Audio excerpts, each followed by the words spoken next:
Everybody, I'm Pat Ford with Beehive Cheese, and I will write this down if you guys have a pencil. It's just pat@beehivecheese.com, and that's my email address. And I would love to hear from you. Just shoot me an email and say, hey, I just had this question, or I wonder about this, or whatever. So Nathan was talking about ACS, and our very first conference was at Portland ACS in 2005. So this is really fun to be going back to Portland, and kind of a fun story from Portland.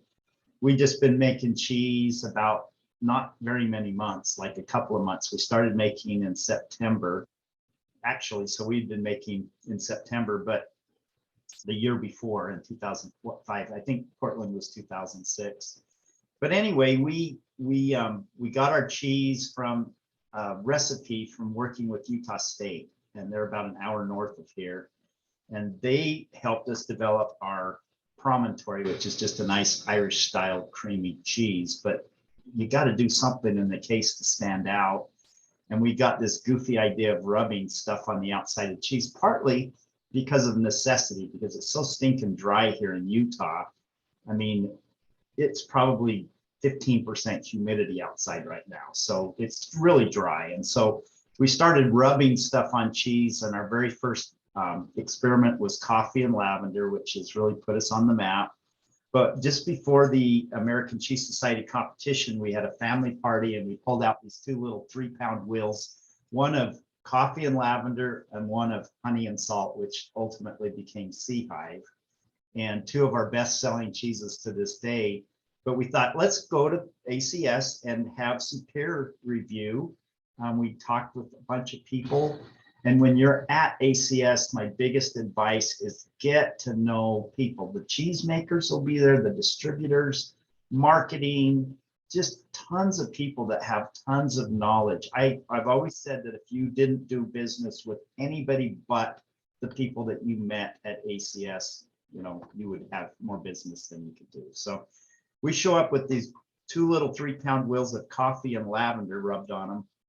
And a guy named Edward Damez, who's with Central Market in Texas, tasted the cheese and he loved it. And he said, can I have some of this for holiday? And we're like, I guess. We've made like 3 pounds of it. So we made a bunch of cheese, ended up getting it to him for holiday. From that very first batch of cheese, we took a wheel and entered it the next year in Burlington, Vermont. And we ended up taking first place with Barely Buzz. So, and then GFI starts calling us. So it was awesome. But ACS, what an organization. I was in Minneapolis with my wife last Wednesday, Thursday, and Friday, helping with the judging and competition. And it was super cool, but it's a little bit unique this year because they don't have the Festival of Cheese like they've had in the past. And as a consequence, they had 10,000 pounds of cheese that, what do you do with? So we had a team that we worked with to donate all of that cheese to the local food bank. So all the cheese went out. There was no waste. I'm sure there was some food banks that got some Taleggio or some stuff that like, I don't think so. I don't think we're going to eat that. So, but anyway, there was a ton of really good cheese that went out. But ACS, I'm so proud of you guys for taking this test because, oh my goodness, it is not easy. And I'm not trying to freak you out, but it's not an easy test. And by doing these things, Nathan mentioned Zoe Berkeley with Jasper Hill. She intimidates the crap out of all of us. She's amazing. She's super smart. It was hilarious. We were doing an Institute de Fromage a few years back, and Allison Hooper from Vermont Creamery was there. Peg from Cowgirl was there, and Zoe spoke first. And Allison was supposed to follow her up. And she said, bullshit, I am not following her. It was so funny because Zoe really knows her stuff. But watch her videos. You will learn a ton from that, I guarantee you.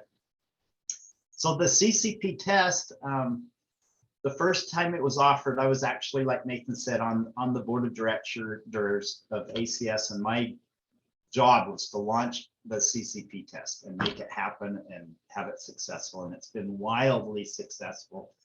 It's a hard test, and if you've got a CCP on your shoulder. Congratulations, because it's cool. But that being said, it is a test of broad knowledge. It's not super deep. It's not geeky cheese science this deep. It's just a lot of its distribution. It's cheese cleanliness, health, and safety. It's regulatory. It's how do I do margin calculations? How do I cut cheese? I mean, it's a lot of cheese knowledge. So it's really broad, but not super deep. So keep that in mind when you're studying. You don't need to do calculus, you need to do algebra. So keep in mind that you're going to be fine. Another thing that they would tell us when we were writing the questions for the test is, will they know that? Will they know that? It's not should they know that, it's will they know that? And that's a good differentiation of, okay, I don't need to know the molecular structure of Casa kappa proteins, but I need to know what they are, and I need to know the basics. And then, like Nathan said as well, when you're taking the test, there is one right answer and 3 what they call distractors. So they want the distractors to be kind of close to the right answer so that they're not blatantly obvious, but at the same time, there will be a flaw in every one of those 3 answers. Just look for a flaw. If you see a flaw in any way, bam, it's gone. And then it's a process of elimination if you're not absolutely sure what the answer is. So just say, okay, I know it's not that, I know it's not that. So at least I have to have 50-50 chance now if I guess. So, and it's another thing that I love about it too is I watched Sesame Street as a little kid. You guys are not quite that old, but one of these things is not like the other. So if they're talking about goat cheeses and you know the names of all these cheeses, and all of a sudden there's a cow milk cheese, then guess what? One of them is not like the other. There's your answer more than likely. So just use a process of elimination. Some people talk about this test as kind of being a cheesemonger test. It's not. It's all of those things: distribution, health and safety, etc., like we talked about. But you need to know the basics names of cheeses that are popular. Everybody knows Harbison, for instance, just because they've won so much. But you need to know what kind of cheese Harbison is, and it's made with cow's milk, and it's, you know, soft ripened, whatever. You need to know the basics, but don't freak out about knowing some obscure French, whatever cheese. You just need to know the basics. But you need to know that they're goat cheese or they're sheep's cheese or they're made in this particular country or whatever. So you need to know your cheeses just so that you can have a reference point and know what's not right. My task today is to talk about milk and a little bit about cheese making. And so let's talk about milk. Milk is obviously, if you have amazing milk, if you do it right, you'll end up with great cheese. If you have crappy milk, I don't care what you do, you're not going to end up with amazing cheese. So you got to have good milk. So let's talk about milk. So if I bring in 10 pounds of milk, how many pounds of cheese do I get, guys? Just on the use on one. Very good, Nicole. 1 pound of cheese. Okay, so what milk is made up is about 93% water, and it's about 7% solids. What are the solids in milk? You know what? Take your phones off, take your things off of mute if you don't have a dog running around, so we can actually talk. What constitutes solids in milk, guys? Don't be shy. Fat content. Fat content and protein. Protein. And protein. Those are the 7% of the solids in milk. And when you make cheese, you separate the whey, which is the liquid, and the fat and the protein. I talked about case of proteins earlier. They're water soluble, and so they go away with the whey. Unfortunately, I would love to capture them all, but I can't. You just can't do it. So fat and protein. A Jersey cow, what's a Jersey cow? They're the brown cows with the pretty eyes, okay? Fat in a Jersey cow is much higher than in a Holstein cow. Holsteins are the black and white cows. And as a cheesemaker, if I can get in the winter time, they're their flow changes based on the season. I can get upwards of 5% milk fat in a Jersey cow during the winter. So I love my Jersey cows because they give me lots of cream.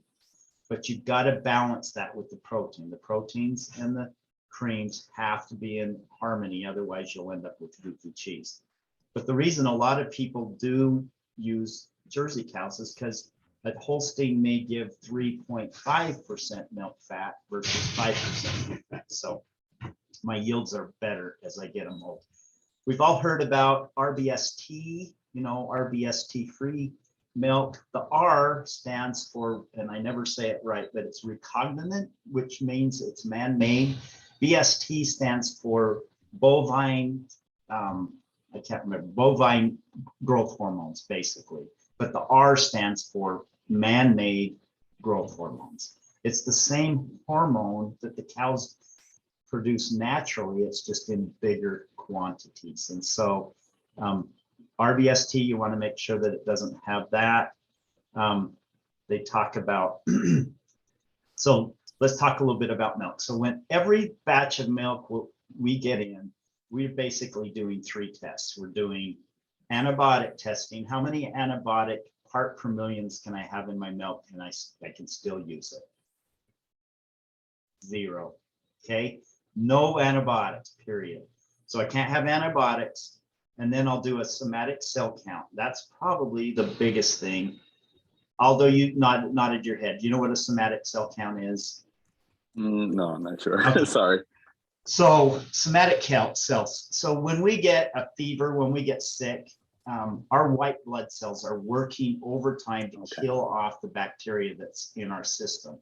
If mama cow gets mastitis or a crack, for instance, in her udder, her white blood cells are going to elevate and they're going to fight that infection in her udder. And those white blood cells, magically, the udder is an amazing filter. But for some reason, mama cow lets those white blood cells go through to the calf so that she's basically giving them a dose of white blood cells to help that calf fight the infection that she's more or less giving them because she's got the infection in her udder. So if I have a whole bunch of white blood cells in my milk, that means I have a ton of sick cows, and I do not want sick cows to give me my milk. And so the standard in the US is 250 parts. That's the standard. If you go over 750 parts, they will shut your creamery down. You'll be done. They'll shut you down because it's terrible. But the gold standard in the US is to try to stay under about 100 parts. And so our dairy is always right at around 100, which is really difficult to do. You may have seen like a goat somatic cell count. So good somatic cell count on cow's milk is 250-ish or below. That's what you're shooting for. As compared to a goat, your somatic cell counts are going to be way elevated. They're in the 500, 600, 700, 800 range. And you think, oh, how can that be? And the reason they're different is a cow's udder is kind of like a big beach ball with some little teats hanging off of it. All right. And so when the mama cow, it's really interesting to listen to dairymen when they talk about the cow. You've seen like films on West Yellowstone or something where the little buffalo will go up and they'll butt the udder. And when they do that, that's a signal to the mama cow that they're going to let their milk down into the little teats, and then they let their milk down. And so most of the milk is held up in the udder itself. But when they banter it and they nudge it, then they let their milk down. As compared to a goat, goat's teats are really, their udder is really small, or the bag is really small, but then their teats are big. They're like kind of like a sweet potato. They're really big. So a lot of the milk kind of hangs out down in the udder itself instead of up in the big round thing like in the cow. And so for some reason, the somatic cell counts are way higher in goats, but it's not necessarily a bad thing. So, and then another thing that they'll test for on milk is pH. So we'll talk a little bit about cheese science in a minute, but pH is really important in milk. You want a very neutral pH, about 6.6 pH is where your milk will come in if it's proper, if it's good milk. If it comes in and it's at 6, for instance, what's going on in that milk? Where is the acid coming from? It's coming from the bacteria. Bacteria naturally eat sugars in everything, whether you're making salami or sauerkraut. They are eating the sugars in whatever you're fermenting, and they're producing things. In my case, my lactobacillus, lacto being the milk, bacillus is making acid. They eat the sugar or the lactose in the milk, and they produce lactic acid. And the lactic acid makes the milk want to curdle and separate. And so if I have bacteria in my milk, they're making acid. If my pH is low, then I know I have bad milk because I have all sorts of bacteria in there making acid. So that's good. And then they'll do what they'll call a total plate count as well. And that's more or less just looking for general numbers of bacteria. I mean, the udder is next to the rear end of a cow. They're laying in the sawdust, in the hay, they're laying in the dirt. There's going to be bacteria in there, but you don't want massive amounts of bacteria. And so that's that. So questions on milk, you guys? Do you think we need to know the somatic cell count for sheep's milk as well? I don't think so, but look Okay. it up. You can Google it and you'll be able Okay. to, they should be good, but sheep's milk is going to be way high in protein and fat, but it's also like super expensive. It's like, just for instance, I'll pay about $25 for 100 pounds of milk. Sheep's milk, you'll pay $100 for 100 pounds of milk. So it's super expensive. And in order to get the profits, they can't sell their cheese for 5 times as much as cow's milk cheese. I don't know how sheep milk people do it, but Google it. It would probably be good to know, but I don't think you need to know that. Okay. Any other questions? That was a good question. I've got one that could help the team. Please. What is colostrum? Isn't that like the first milk that comes out of the cow when they first give birth? Yes, Very is good. their first milking, yeah. So one other thing, I don't know if it's absolutely necessary to know this, but so for instance, let's say mama cow gets a really bad mastitis, big crack in her udder, and it just is not healing properly. It's just like us, if we have a really bad infection, we go to the dentist, we go to the doctor and they give us a shot of penicillin and we get better. So in an organic herd, you cannot give them antibiotics. So if mama cow gets sick and she can't get better, they've got to cull her from the herd. And where she goes, is she'll either go to a conventional dairy, she'll go to the meat market, whatever. But in a conventional herd, which are using antibiotics to treat their sick cows, they will put them in a pen all by themselves. They'll give them a penicillin or whatever shot. They will milk that cow for literally weeks, and they'll test that milk, test that milk, test that milk. And when it's absolutely perfectly devoid of any antibiotics, they'll put her back in the herd. Please, Aldo. So if a cow is removed from an organic herd, once she gets antibiotics, she can never return? Yeah. Okay. That's correct. So it's like a one and done. One and done. Yep, she's done. Okay. But the dairy is very, very cognizant of antibiotics, because if I get a 45,000 pound tanker of milk and I test and find 1 part per million, I send that milk back to the dairy and they're going to dump it in a ditch and they're going to lose like $15,000. So they don't make that mistake. They're very, very good with that.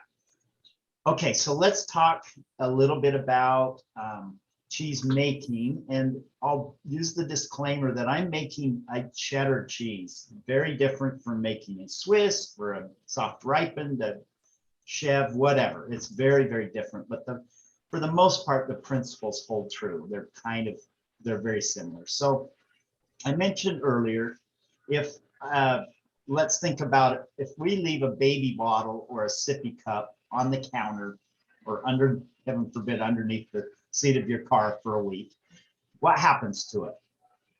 It separates, it curdles. Very good.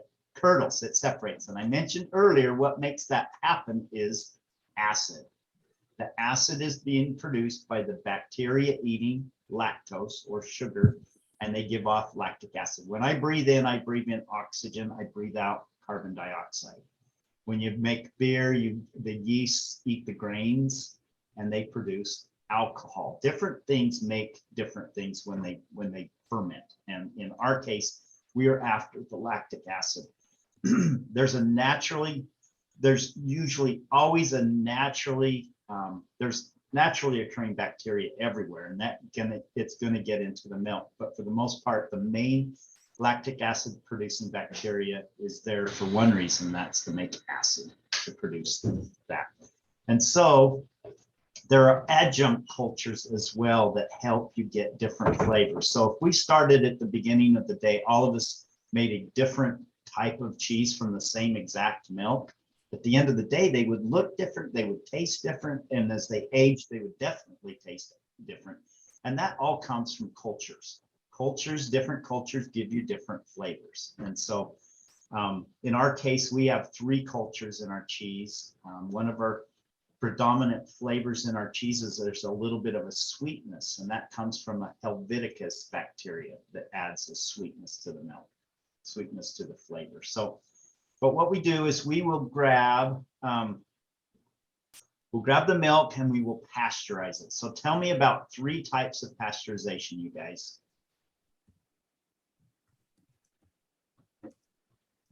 Like UHT? One. So UHT is ultra high temperature pasteurization. That's what you're going to get in a jug of milk. They're going to ultra pasteurize it. And I don't know the exact numbers, and I don't think you'll need to know this, but I think it's like 212 degrees for 1/10 of a second. It's a very short time frame, very hot, and it's pretty hard on the milk. All right, what are the 2 others? Isn't there one that's at 144 for 30 minutes? Yep, 145 for 30 minutes, and that's called vat pasteurization.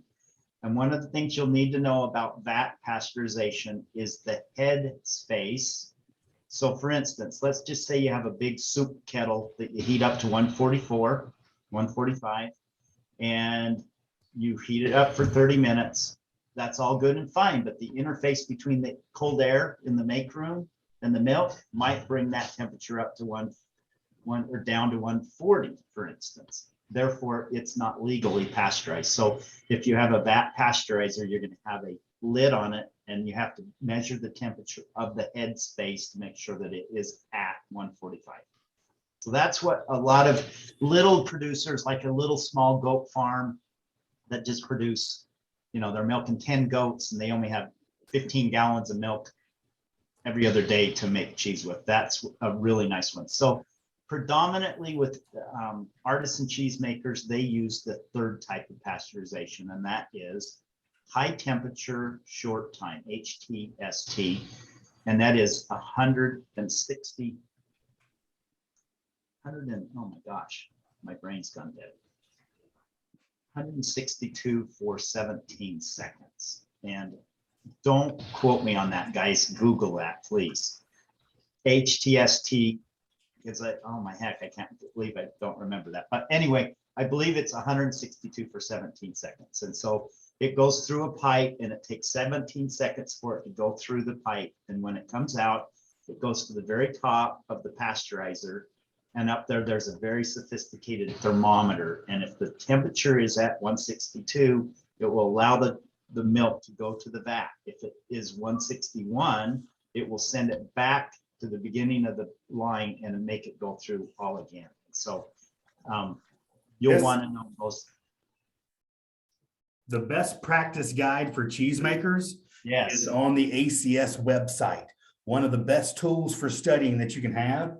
The milk information, I didn't mean to interrupt. is in chapter 3, heat treatment for milk. Everything we're talking about right now, you can find in this, on the little packet that you can download for free. Perfect, Nathan. It's also in here. I've Perfect. got a homework assignment for you before we get off this call. Will you look up HDST limits? I think it's 162 for 17 seconds. We'll see how quickly Nathan can cross-reference. Because I don't Over here want it says 161 for 15 seconds You got Okay. it. in this book. Thank you. Same thing in here. Yes. All right, perfect. There's your numbers. So remember that. So we pasteurize the milk and then it goes in the vat. And in my case, I have an open vat and I warm up the milk with, the vat has a jacket and it has water in the, it's like a double boiler. And so I will inject steam into the water, which gently warms up the milk. Temperature is critical in cheese making because you've got thermophilic. Do you know the different temperatures, thermo? So you need to know those. And ours is a meso. So meso kind of in the middle. Mesophilic is our bacteria likes the temperatures in the middle. So you want to study about those temperature ranges.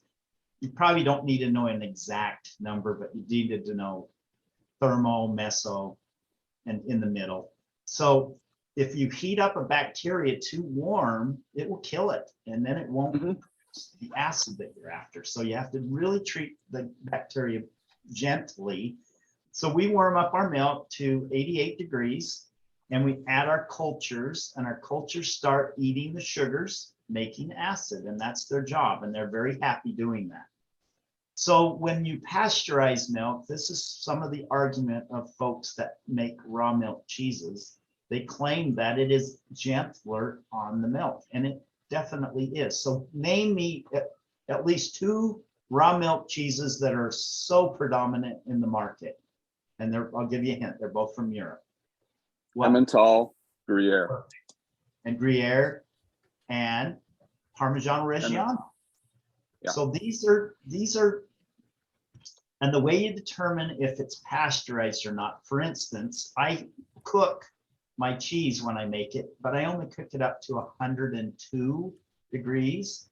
When you cook Parmigiano Reggiano, you're cooking it up to like 165, which is super hot, but technically it's not pasteurization because it was done after you add your cultures. So anyway, go ahead, please. Thermalization. Good question. Very good question. Okay, so there's some bad boys. Who are we trying to kill with pasteurization? Name those bacteria. Some of the staph bacteria. Definitely. What's the main one? Starts with an L. Listeria? Listeria. Very good. That's the bad boy because it will kill a fetus in the womb of a pregnant lady. So That's Maytag about it. Yeah, right. Poor Maytag. Yeah. E. coli, Staphylococcus aureus, Listeria. Those guys die off. They're kind of lightweights when it comes to, they die off pretty easily if you get them up to temperature. And I'm not sure what that temperature is, but it's obviously below 145.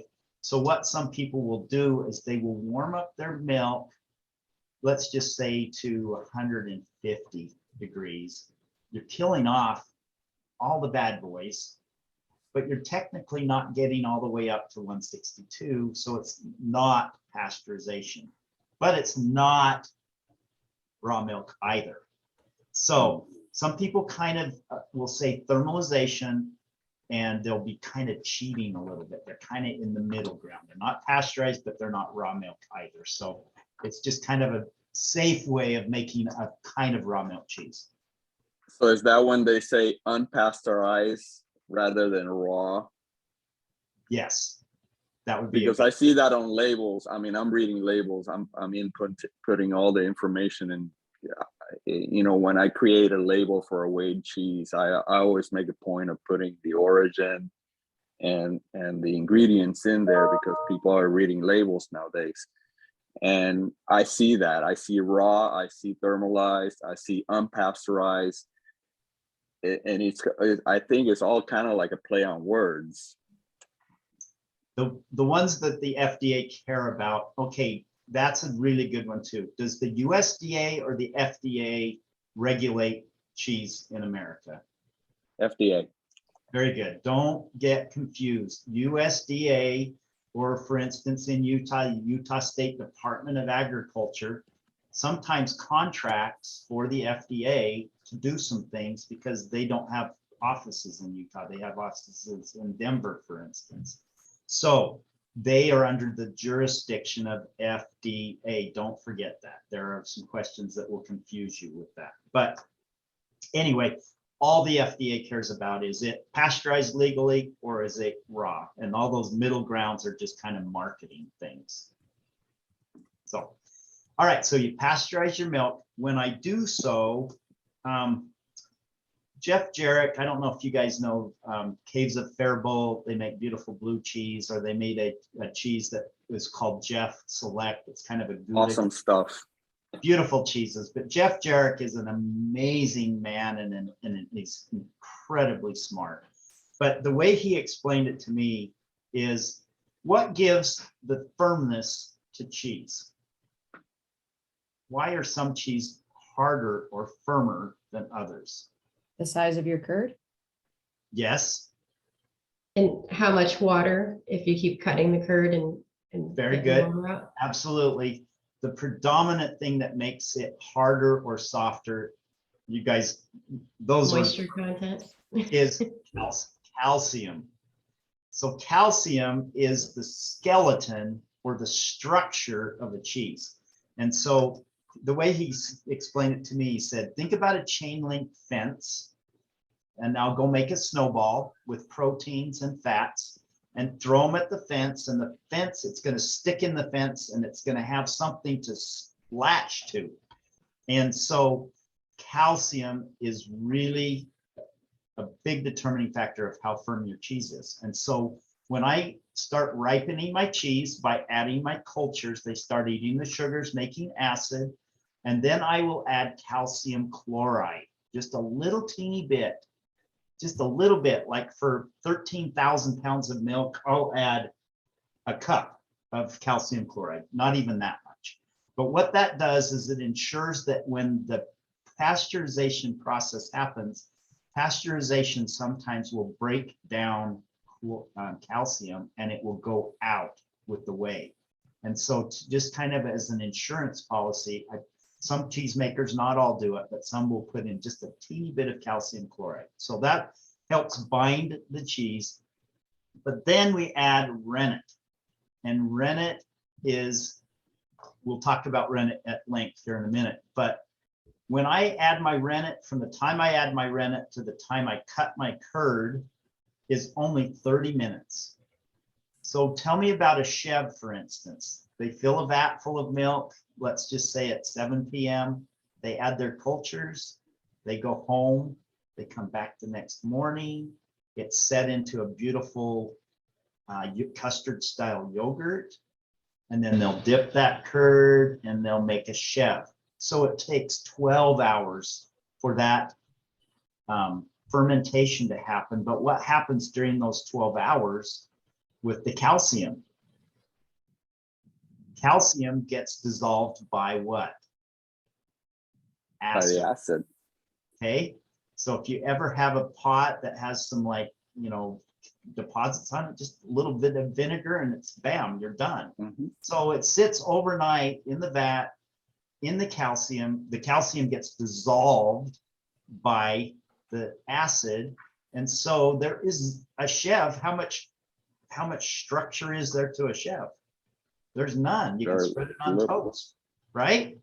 And so, but a cheddar has a lot of structure. It's because it only takes me 30 minutes to acidify my curd, and my calcium remains intact. It doesn't go out with the whey. So keep that in mind. You want to, if you want your structure, and calcium gives it structure. So going back to the point where I've got 30 minutes to set my cheese curd, when I get ready to cut my curd, it's like a 2-minute window where I have to cut the curd because I want to get the moisture just right. And so the way you'll do that is you'll run a knife through the curd, you'll turn the knife sideways, and then you run it back through the slit that you just made. And if it's just right, it's kind of like a sheet of ice that you crack, and it just goes across like the lake. It's super cool to watch. If it's kind of smearing the knife through and it's not really running anywhere, it's not ready. And if it just goes like really fast, you waited too long and it cuts. And the reason I say that, it has to be cut at the right time. If I cut the curd early, I end up losing a lot of moisture in my cheese. If I cut it late, I end up retaining too much moisture. And also curd size, Kelly mentioned curd size. If I cut the curd really small, like a Parmigiano Reggiano, it's like the size of a grain of rice. My curds for a cheddar are about 1/4 inch. Mozzarella, those are like 1 inch. So the bigger the curd, the more moisture it will retain, the smaller the dryer. So the earlier the dryer, the smaller the dryer, the bigger and later or fatter, they're more moisture. So cutting the curd is super important. Once you cut the curd, what happens? So let's talk about rennet. Somebody else talk. Nathan, tell us about the 3 types of rennet, and that'll give me a break for a second. Well, rennet, as far as I know, the 3 separate types is going to be animal rennet, microbial rennet, and literal vegetable rennet. Those are the 3 types, where animal rennet is literally going to come from the scraping of the 4th stomach of an unweaned animal, usually a calf. And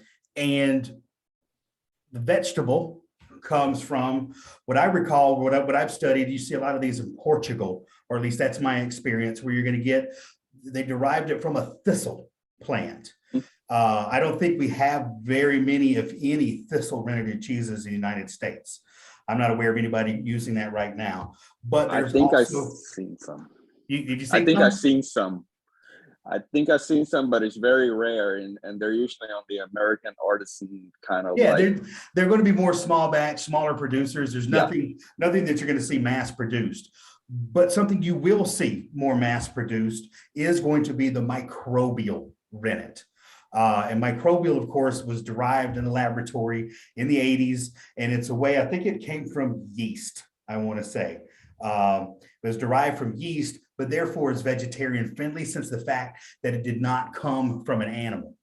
But I'd also like to ask, does anybody know, like, why would a cheesemaker go for a microbial rennet versus an animal rennet?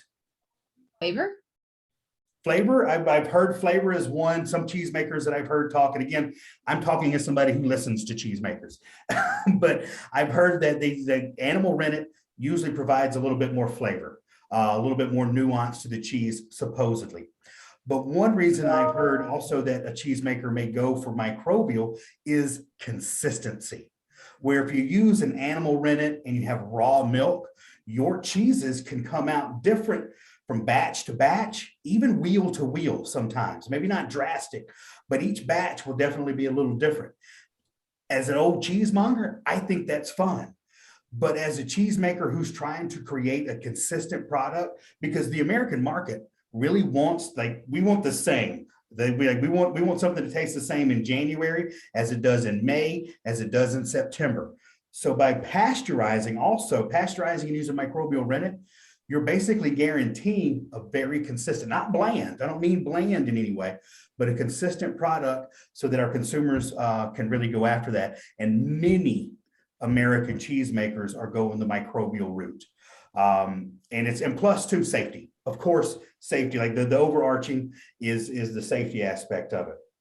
And yeah, and as far as thistle, my experience with it, again, in the Portuguese, a lot of those soft ripened, like Zimbro, probably my favorite cheese, is made with that. But from my understanding, it's hard to get a hard cheese from thistle rennet. I could be wrong on that aspect. That's not on the test, but you will need to know those 3 different types. Now, if you're dealing with European cheeses, I've been typing a lot of stuff in the chat box, things like, hopefully you're taking notes and studying those, because I remember questions about that is on the test. Some of our, I call them the old dogs, the big old world cheeses. Or do you have a higher likelihood that those old world cheeses are going to be animal or microbial rennet? What do you think? Animal. Animal. Why? You're right. Is it protected? A lot of those are protected cheeses. So besides just needing to know the great American cheeses, yeah, Aldo. I also think that it has to do with the fact that they're, because of the protection, but because they're also 1,000-year-old cheeses. That's how they did them from the get-go. Yeah. And that's just how it is. It's kind of like, okay, tradition, we're going this way.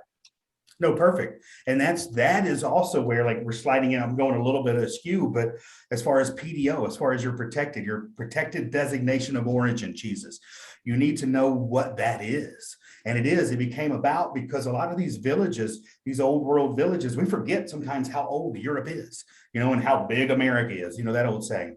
But these villages have been making cheeses for hundreds, if not thousands of years. And they want to protect that because just like wine, protection started with wine. If these grapes, these Bordeaux grapes make Bordeaux in the Bordeaux region. But it's the same thing talking about cheese, that these villages have made it for so long, they don't want anybody else to come in and bastardize what they worked so hard for over the years. And a lot of these cheesemakers also started out right. They didn't have to go back and call things organic. If you set the routine, if you set those rules up correctly to begin with, you don't have to have that. And that's what I tell cheesemongers all the time when I'm training them. It's like, organic is great. We love organic. But we caused that, we Americans, we caused it, we need it. These European cheeses, they've always had it. And that's why they're protected. You have to use, I would know Comté, which breeds of cows go into making Comté. How much land can they have for Comté? Like, you have to have 2.2 acres of land for each cow that you have when you're making Comté. That means they've always been treating these animals right, Sorry, I know you asked me about rennet and I got sidetracked, but there's so much more to go out there. Sorry. You're perfect. That was fascinating. That was good. So the way rennet really works is rennet is an enzyme. Enzymes in nature basically break down proteins. What's the breakdown of protein in cheese called? I can guarantee you this will be on the test. Proteolysis. It's the breakdown of proteins. What's the breakdown of fat? What do you get if you want to get rid of some fat? Liposuction. Lipo is fat. Lipolysis is the breakdown of fat. So you can remember that.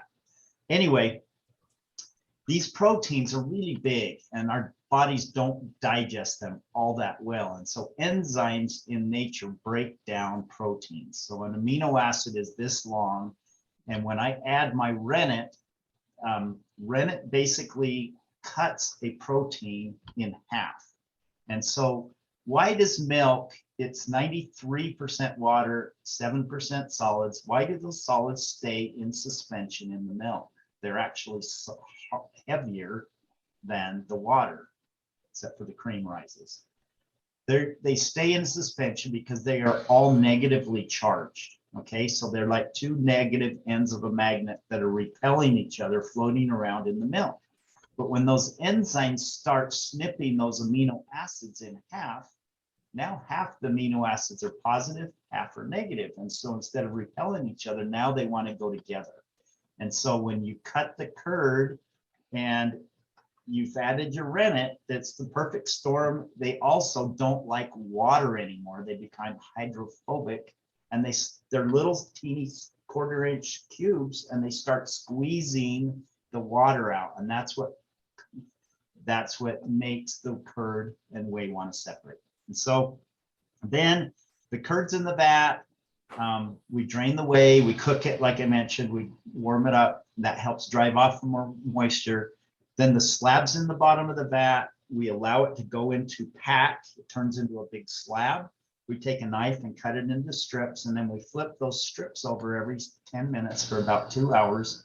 And what we're waiting for is for the pH to be perfect, and we're waiting for the moisture to come out of the curd, out of the cheese. And then in order to slow down the acid production, then I have to mill the curd. I'll take the big slab, put it in a cheese mill, and it goes through and it makes them into big curds. And what I'm doing is I'm exposing a lot of surface area so that I can introduce salt. Salt stops the acid from making, stops the bacteria from making more acid. So it becomes kind of stable at that point. It doesn't kill the bacteria. It just puts them in a state where they're not happy and they don't want to reproduce anymore. And so then you take those curds, you put them in a hoop, you press them, and then you age the cheese. So lots going on. It takes about 4.5 hours to make a batch of cheese, a cheddar in my case. And it's pretty magical what's going on in there. And then you start the affinage and aging, and it turns into total magic. It's like all the flavors are produced and the breakdown. I mean, like a Mount Tam, for instance, you know, when you get one that's just right, it's kind of like white and chalky in the middle, but then kind of gooey next to the rind, and just everything that goes on with that. But know your molds, know what a geotrichum rind is, like a, bambouche from Vermont Creamery, and it gets that kind of brainy stuff. Know what frog skin is, which is, when it's like if you have a soft ripened cheese and there's a separation between the rind and the actual cheese, there's kind of a space in there. Nathan, is that frog skin? It's kind of slipping from there. Yeah, I'm looking that up. I know there's frog mouth, which is some of the eyes that are in there. Slip skin, I think, is what ACS refers to it as. Slip skin. Yeah. There you go. Know those sorts of defects in cheeses. And then just, again, use common sense when you're answering questions. Just like, if I get a load of cheese in and it has a teeny smell of ammonia, do I, one, throw it away, two, call the GFI sales rep in the middle of the night, three, see what's going on, open it up, let it air out, just use common sense, obviously. And we're going to run out of time quick. Any questions, you guys? Yeah, it's a great time. Jump in. I know none of us know it all, but collectively, we sure do. So if you were to cloth bound a cheddar, when is the time to bandage it? Usually, is it after you put it in the hoop? Yes, so after it comes out of the hoop. It's just curds that go in the hoop that get pressed together into a wheel. And then if you're going to cloth bind it, you'll take it out of the hoop, and the wheel is somewhat fragile when it comes out of the hoop. The curds have not knit completely together yet, so you have to be kind of careful. But if you do it right out of the hoop, then you'll smear it with, like butter, and then in the old days, lard. And then they still use lard in some places. Cloth bind it, and then within days it'll turn, super hard and ready to just age. So I also heard that a lot of the cheddars are being vacuum sealed when they're aged. So versus cloth bound, I mean, what I've noticed personally in flavoring is that the texture is kind of completely different. It's a little bit more smooth paste, where the cloth bound is going to be more crumbly, kind of drier. I guess that's a consistency desire, right? When it comes to reaching market. Think about a cloth on the outside of a cheese that's going to wick the moisture out of that cheese. And when you get rid of moisture, think about a reduction when you're cooking and you're making a nice reduction. You get rid of all the moisture and you end up with this caramely, beautiful pork reduction or whatever to put on a steak. if you're wicking the moisture out of the cheese, you're confining and concentrating the flavors in the cheese, and it is going to be drier and harder. So yeah, for sure. Any other questions, you guys, regarding cheese science or the test or any of the above? I have a quick question for you. I know that the salting process is important in cheese. So with your cheeses, do you salt the cheese and then sort of remove that salt before you put your own, when you put like your espresso on there and like your mushrooms and things like that? Or is it a mixture? How does that work with the salting process when you're adding sort of a crust on your cheese? So the cheese making process is all about, consistency, and you're going to add 5 pounds of salt for each 1,000 pounds of whatever the ratio is. So the cheese is, when I'm slowing down the bacteria from making more acid and it's in the bottom of the vat and it's just loose curds, I'm going to salt that curd, kind of like feeding chickens. I'm going to spread the salt and I'm going to stir it and then I'm going to spread it. I do that 3 times. And it's super interesting when you add the salt to the curd is fairly dry when you add the salt, but immediately it starts to get kind of a glistening on it. And because it's wicking moisture out of that curd. And then once it stops wicking so much, then it's ready to press. So the cheese going into the press is all consistent. And then what you do on the outside of it after that really doesn't have much to do with salt. Understood. Okay, thanks. Yep. Along the same lines, I mean, when you add the outside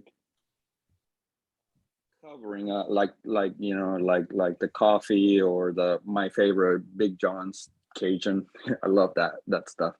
How long before it starts kind of permeating into the rest of the cheese, that flavor? I mean, when do you start noticing the difference? That's one thing that's unique about our company is we take it out of the hoop and we rub it and we age it the whole life of the cheese with that flavoring on there. But think about if you had a beautiful butter, put it in the refrigerator, and you had some chives in the refrigerator or onions or whatever. They're going to absorb those flavors. And when those flavors are on the cheese, and especially with my Jersey cow milk cheese that's very creamy, they are going to readily absorb those flavors. And that's one of the unique things about my cheeses, in that I do it the day I make it. It has its whole life to age and permeate all the way through consistently through the cheese, not just on the rind. And so, yeah. I had a few questions up in the chat. I just wanted to have been sharing a lot of links. As far as somebody asked where all these terms we got. If you go to cheesesociety.org, that's the American Cheese Society website. They have under there a resources page. Click underneath that. That is where you're going to find a lot of these tools. Like I said, I put these links up, but you have the glossary, the ACS lexicon and glossary. Absolutely study that. You've got the education and definitions. Use that. They even have webinars. So I've got stuff on YouTube to watch, or ACS has webinars. Also I've printed it out, but also the best practice guide for cheesemakers. A lot of the technical stuff that may be on the test is right there for you to get. So I would highly suggest first start with the ACS website and look through that. And of course, the book you showed, Aldo, was it Oxford Companion to Cheese? Yeah, Oxford Companion. Beautiful book too. Awesome book. And a quick note, if you ever have any resources where you find that information may be a little bit different than the other, use what's on the ACS website. Use their information when in default. You're probably not going to see anything, but if you do, use their website. They have a lot of great stuff. Awesome, guys. You're going to do awesome. I will be there, and just don't freak out. Obviously, I know we're not used to taking tests at our age. I'm sorry, but just have fun. And if something you don't know, move on. Don't let it freak you out, and then come back to it. You have that ability, and then, narrow it down to the best 2 choices and make a guess, and don't let it ruin your day. Because if you get all flustered at the first, then you're going to do bad on everything. So, but you have my email, Pat at Beehive Cheese. Please reach out. If I don't know the answer, I'll get with somebody that does, and I'll get you good information. I'm Thank putting you so there, much for I'm doing typing it this. up there for everybody.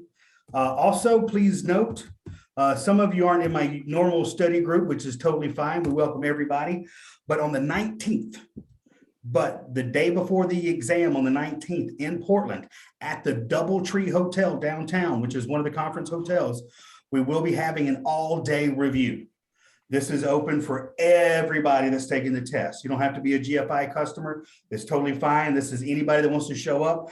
I'm getting the room for about 50 people because I don't know who's going to be there or not, but it's kind of first come, first serve if there's standing room. But Pat has already happily agreed to show up and teach a little bit, but we're going to get Cheesemakers to come in and do rotations to talk about the different segments of the test and share some of their knowledge with you. Now it's last minute. This isn't like if you're waiting for the day before the test to learn everything, don't do it. But as far as a refresher and to hear calming voices from people who love and support you, the 19th at the Doubletree. Everybody here is welcome to attend. Share the word. I know everybody may not be in town. I put my email address up there, naldridge@gfifoods.com. Please feel free to reach out to me too. Happy to put you on the list. We want as many CCPs out there in the world as possible. Excellent. Well, thank you, Pat. You have been amazing. I greatly appreciate you. Again, this will be posted to the Institute du Fromage YouTube channel. That's Institute du Fromage. Plenty of videos if you haven't checked it out. Also the ACS website. Good luck, everybody. Have a great day. Thank you. We'll see ya. Thanks so much. Bye-bye. Thank you.